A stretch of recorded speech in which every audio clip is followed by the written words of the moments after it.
C'est bon à savoir sur Sud Radio, cela concerne 2 élèves par classe en moyenne en France. Le harcèlement scolaire, journée nationale de lutte contre ce harcèlement scolaire, aujourd'hui en ce 7 novembre. Bonjour Samuel Comblaise. Bonjour. Merci d'être notre invité ce matin sur Sud Radio. Vous êtes le directeur du 3018, ce numéro national pour les victimes de harcèlement scolaire et des violences numériques. Mais vous êtes aussi psychologue, clinicien, spécialiste des enfants. Samuel Comblaise, est-ce qu'on en fait assez aujourd'hui? Est-ce que l'État, aujourd'hui, en fait assez pour lutter contre ce fléau qu'est le harcèlement scolaire? Alors on en fait déjà beaucoup, mais on n'en fait jamais suffisamment quand il s'agit de diminuer, voire de faire disparaître cette souffrance infligée à effectivement beaucoup d'élèves par classe chaque jour. Il y a aujourd'hui un programme qui a été mis en place par l'Éducation nationale qui s'appelle le programme phare, qui vise justement à sensibiliser les équipes, les élèves et à mettre en place un certain nombre de mesures pour éviter cette problématique. Pour autant, cette journée contre le harcèlement, elle continue à exister, ce qui montre qu'on a encore besoin de sensibiliser, notamment les professionnels, les parents aussi, qui peut-être sous-estiment parfois la souffrance que les jeunes peuvent vivre au quotidien dans les classes. Et donc c'est un travail de longue haleine. Ça fait plus de 10 ans maintenant que les choses sont mises en place, mais on a encore besoin de sensibiliser et d'en parler pour pouvoir dire aux victimes qu'elles ne sont pas seules, que le 3018 notamment existe, vous l'avez rappelé, et de leur dire qu'il faut être présent à leur côté pour les aider. D'ailleurs, je le rappelle, ce numéro 3018, vous êtes le directeur, c'est le numéro national unique de signalement des situations de harcèlement et de cyberharcèlement entre élèves. Est-ce qu'on a d'ailleurs, Samuel Comblaise, une estimation du nombre d'appels que vous recevez chaque année ? Oui, on aura reçu d'ici la fin de l'année 2024 à peu près 150 000 appels sur l'ensemble de l'année. Ça veut dire 3 fois plus que l'année dernière. On en avait reçu 50 000, ce qui montre bien que le harcèlement est une problématique qui n'est malheureusement pas en diminution. On reçoit entre 400 et 500 appels tous les jours avec une vingtaine d'écoutants qui sont là au quotidien pour pouvoir leur répondre. Et il faudrait au minimum qu'on puisse doubler cet effectif pour pouvoir vraiment répondre à un maximum de situations, ce qui malheureusement n'est pas encore le cas aujourd'hui. D'ailleurs, pour cette année, le gouvernement sort un clip avec ce slogan, écoutez. Ton problème. Ton problème. Ton problème. Ton problème, c'est mon problème.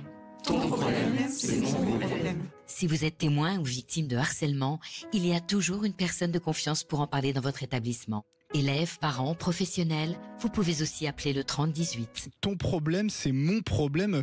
Quel message vous voulez faire passer à travers ce clip et surtout ce slogan, Samuel Comblaise ?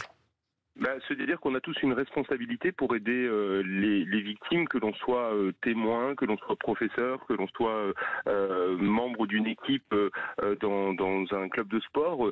On doit interpeller celles et ceux qui peuvent aider ces victimes, parce que souvent le silence, la culpabilité, la honte de la victime font que c'est des situations qui vont perdurer pendant des semaines voire des mois, parce qu'ils ne savent pas vers qui tendent la main, ces victimes, elles ne savent pas vers qui se tourner, ou quand parfois elles osent prendre la parole, eh bien il ne se passe rien derrière.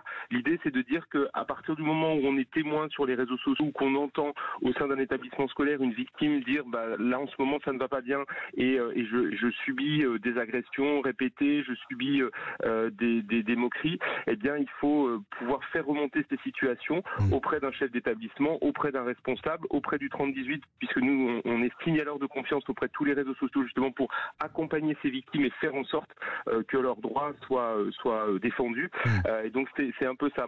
C'est notre problème collectif, c'est un problème de société. Il faut qu'on tous on puisse s'en emparer, et on a tous un rôle à jouer, et c'est un peu l'objet de la campagne. Mais c'est vrai que parfois, vous en parliez, des directeurs d'établissement, on se retrouve face à des situations assez dingues quand même. La rentrée dernière, par exemple, près de Lyon, les parents d'un enfant de 10 ans ont demandé à ce que leur fils change d'école parce qu'il était harcelé.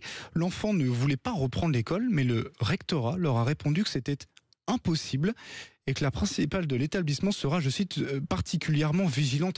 Comment on règle ce genre de problème ? C'est une situation qui semble inextricable. Alors c'est vrai que c'est des situations qui malheureusement sont quotidiennes. On a beaucoup d'appels de parents qui nous disent que leurs enfants ne veulent plus continuer à aller à l'école parce que le harcèlement, comme je le disais tout à l'heure, c'est une vraie souffrance. On n'a pas envie de se retrouver face à son bourreau tous les jours, et donc on a envie de changer de cadre scolaire. Et souvent, le ministère de l'Éducation nationale répond effectivement ce genre de choses parce que d'abord c'est pas toujours la solution, c'est vrai, parce que parfois il y a pas de possibilité de mettre ce genre de changement de classe en place.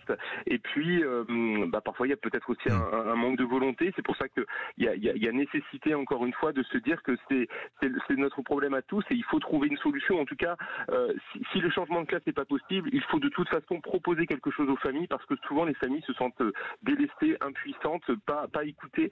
Et ça, c'est vraiment un message à leur transmettre. C'est que à partir du moment où un enfant se plaint de situations de harcèlement, il faut systématiquement pouvoir lui trouver une solution. Le changement de classe peut en être un, c'est pas toujours le cas. Et en tout cas, si c'est pas ça, il faut apporter une réponse qui soit efficace. Et on peut donc appeler le 30 18. Merci beaucoup, Samuel Comblès, d'avoir été notre invité ce matin. Vous êtes directeur de ce numéro donc national pour les victimes et psychologue clinicien spécialiste des enfants. 6h55 sur Sud Radio.